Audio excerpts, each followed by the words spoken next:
For the Southern California Prep Insider, I'm Captain Mike, here for another edition of the Best of the Rest podcast. Keith DeMolde had to take a break. Halloween week, he called me from all the way from Boston to come in here and do the podcast. So I told him, hey, you owe me a favor, but either way, I'm here for the Best of the Rest, where we're breaking down everything from 8-man to D2 to D3. It's all here on the podcast. It's Halloween week. That's why I'm coming in here as a pilot, just adding a little variety to the mix. And a lot of variety happening this past week. The playoffs now finally here. The regular season is over. This is when the pretenders meet the contenders, and we'll see who exactly is for real in the best of the rest. It's so sad the regular season is over. We'll see some of these teams next year. I believe in you guys. Even if you didn't have a good year this year, next year looks very promising. Before we start as well, Thomas Whitehead, my apologies to you. I called you Isaiah Whitehead on the podcast the other week. I just want to say my apologies, but I'll get you back a little bit later. Just wait and see when I go to my playoff predictions. But that said, let's move on to the 8-man division. Get you some scoring updates. NVMI 20-0 over Sun Valley. Animal Robinson, another win, 60-0 over USC Hybrid. And then Sherman Oaks CES cementing themselves as the number 2 seed in that 8-man division, 44-14 over Discovery. Fulton with a big win over East Valley, 48-6. We'll get to that playoff bracket in just a bit. Before we do that, we got some D2 and D3 scores. Arleta, 64-7 over Poly. Chavez, 31-6 over Monroe. San Fernando blanking Panorama, 37-0 in that game. And then Eagle Rock with a 56-13 win over Wilson. No surprises there. They win the Northern League title in that game. Big win for the Rock. And then Lincoln with a 38-16 win over Marshall. Manual Arts, Wamping, West Adams. 56-3 was the final in that one. The Toilers looking very good. Rivera, 40. George Washington Prep, 26. Garfield, a big 35-15 win over Roosevelt. We'll get to this game in just a bit. I was actually at that game out in the East LA Classic. Grant, 53-12 over Verdugo Hills. Franklin with the 42-6 win over Torres. They solidify themselves as the number 1 seed in that D2 division. Legacy, 14-0 over Southeast. Southeast still without a single point on the year. But next year, guys, I'm expecting to score all the points. I'm expecting plenty of touchdowns from you guys. Watch out for Southeast next season. This year, it just wasn't their year. LA High School, 32-28 over Roybal. Locke with a 35-20 win over View Park. Marquez blanking Mendez, 28-0. And then Jordan, 63-12 over Maces. Maywood CES, that is. Fremont, 40-6 over Hawkins.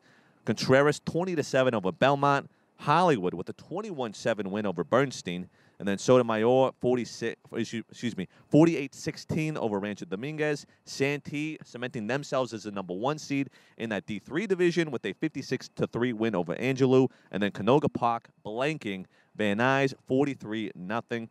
The game of the week was the East LA Classic. I talked with head coach Lorenzo Hernandez as well as the quarterback Jonathan Batista, a 35-15 win over Roosevelt. It wasn't even close, folks. It was a lot of touchdowns from Batista, who I haven't seen him all year. We saw there was an injury to him earlier in the season when I watched the game against Crenshaw, and I just saw him light it up. He's number 18. He looked like Peyton Manning out there, or rather, shall I say Tom Brady, the better quarterback. But he was just throwing dimes. He looked fantastic. His accuracy was on point. Towards the end of the game, Garfield started to let up a little bit because they were blowing him out. It was 35-7, I believe, throughout the majority of the game, and then we saw Roosevelt score a couple touchdowns here or there, some breakaway plays. But it was Garfield all over, and next year, guys, you got to go watch the game because it is a sight to see. East LA College, there were so many fans out there. It looked like Gillette Stadium on a crisp January afternoon. It was a fantastic sight. The atmosphere, as I said on Twitter, electric. It was absolutely electric. There was probably 20,000 fans out there. It was unbelievable. Either way, great game. I talked with Hernandez. I talked with Batista. Take a look at the interview.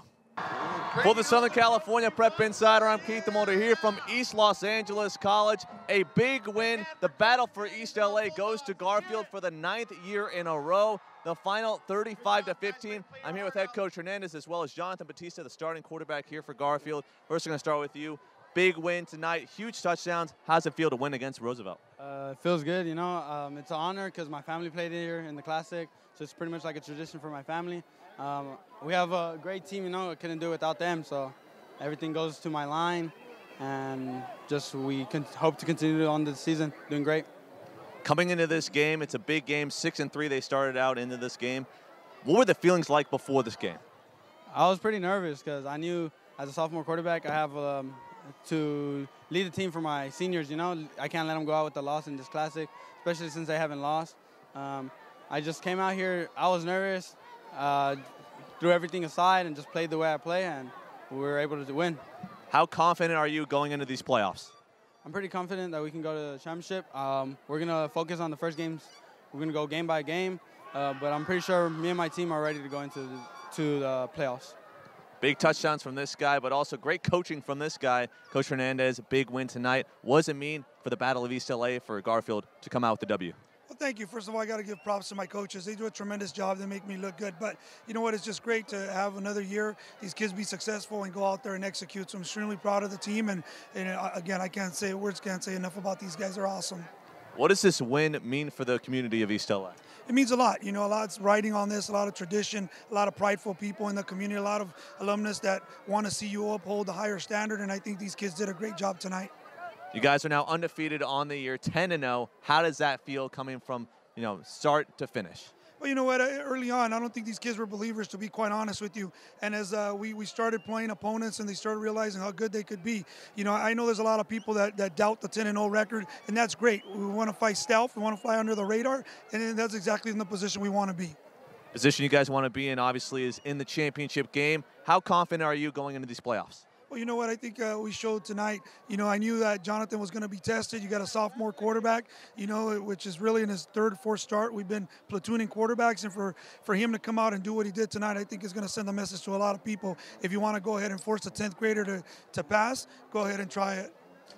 35-15, the final here from East LA College. The Garfield Bulldogs on top for the 9th straight year. They win the Battle of East LA. Thank you so much, Coach Hernandez. Thank you so much, Jonathan Batista.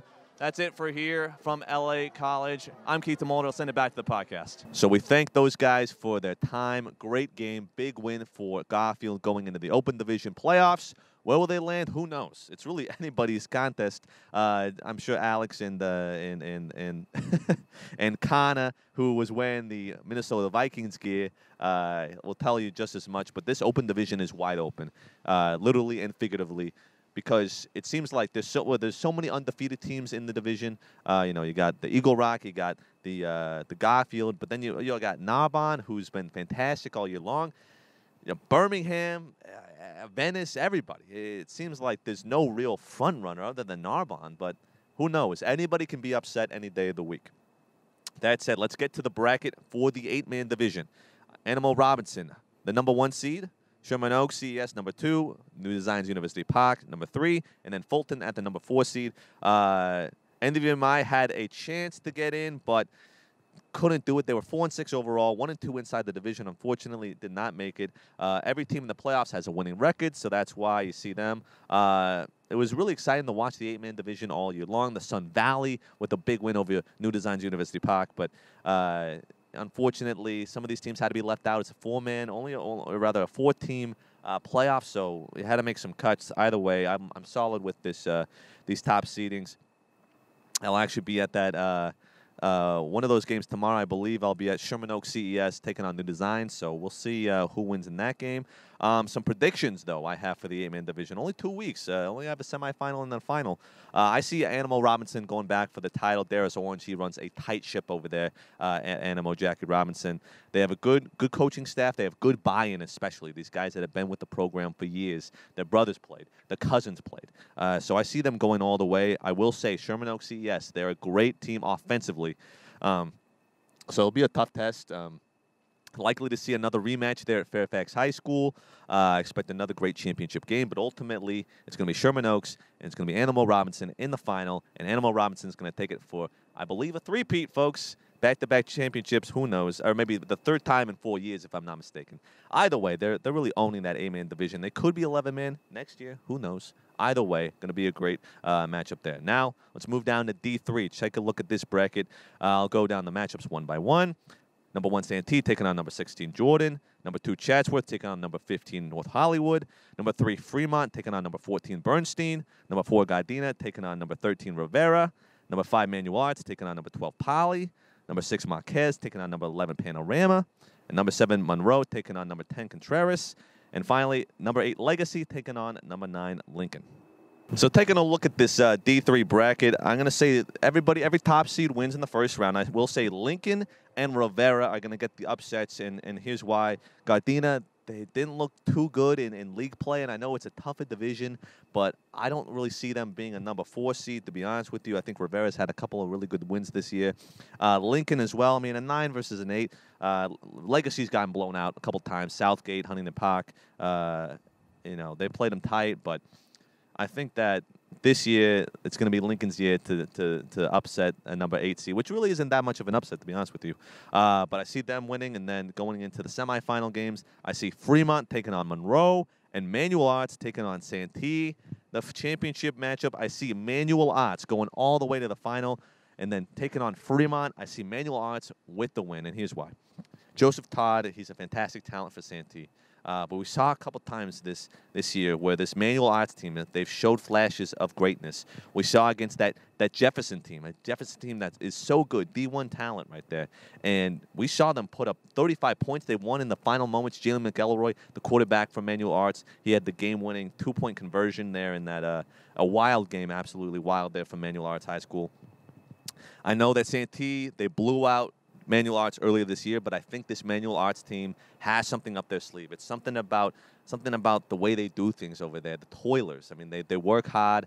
They do what they need to do in terms of their practicing, and I see they got a great staff over there as well. Really great community. They're trying to bring back this legacy. I mean, 17 city titles. There's something about Manual Arts that really makes this team good. So I say they win it there in D3. They bring back the magic. Now moving on to D2. Franklin, number 1 seed, taking on number 16, George Washington Prep. Number 2, Wilson, taking on number 15, Marshall. Number 3, Canoga Park, taking on number 14, View Park. Number 4, Arleta, taking on number 13, University. Number 5, Locke, taking on number 12, Hollywood. Number 6, Bell, taking on number 11, Kennedy. Number 7, Roosevelt, taking on number 10, Verdugo Hills. And finally, number 8, Torres, taking on number 9, Chavez. So this is a lot of D2. It's a better division, obviously. Some teams left out there, but there's 16 teams, so we could see an upset. Who knows? Biggest upsets I have, I'm saying Kennedy over number 6, Bell. I thought Bell, they haven't looked that great this year. I think that Hollywood as well could get a potential win over Locke. We know that Locke, they've competed, the lockdown defense that we've known them for years to have. So Kennedy, though, they've had a couple blowout wins, also a couple blowout losses, so it could go either way. But for some reason, this Kennedy team, the Valley teams, they're very strong, and I think they're gonna win. I think they're gonna surprise a couple people here or there. Bell, I don't know if they really have it this year. So those two matchups I see being upsets. But moving on to the semifinals, I see it being Canoga Park taking on Roosevelt, and then Arleta taking on Franklin in the semis. I see it Franklin versus Roosevelt in the final. Franklin, ultimately, they're going to win it. Alfred Bobadilla, he had a bad game, folks. He had a bad game against Eagle Rock, something that he's likely going to forget in the playoffs. But he is a for sure talent. Watch out for that kid. Alfred Bobadilla is going to win every single game in that playoffs by at least 20 points because they are hungry. They're looking for that ring. These D3 games will have all your playoff coverage. Make sure to check in next week. We'll have the highlights for you. We'll have the analysis. Keep it right here on the Best of the Rest. I'm Captain Mike signing off here from USC. Take it easy. We'll see you next time. And go watch some football.